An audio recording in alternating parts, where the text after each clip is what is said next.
નમસ્કાર દર્શક મિત્રો, હું છું દીપિકા પંડ્યા અને આપ જોઈ રહ્યા છો અરવલ્લી ન્યૂઝ. કહેવાય છે કે દીકરી ક્યારેય દીકરાથી ઓછી નથી હોતી. આ કહેવતને અરવલ્લી જિલ્લામાં એક દીકરીએ પોતાના આંસુઓ વચ્ચે સાચા અર્થમાં જીવંત બનાવી છે. કડવા પાટીદાર સમાજમાં માનવતાને સ્પર્શી જાય એવી એક અલૌકિક અને લાગણીસભર ઘટના સામે આવી છે.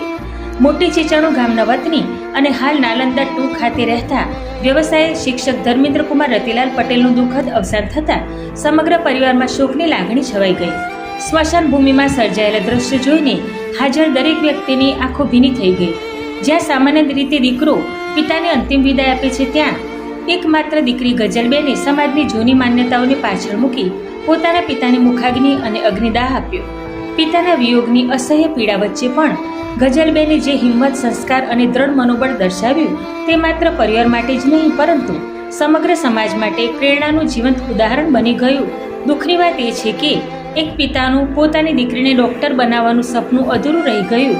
પોતાની લાડકીને ઊંચી ઉડાન ભરતા જોવાની તેમની આંખોમાં રહેલી આશા આજે માત્ર યાદોમાં સમાઈ ગઈ. આ કરુણ દ્રશ્ય સૌના હૃદયને સ્પર્શી લીધા.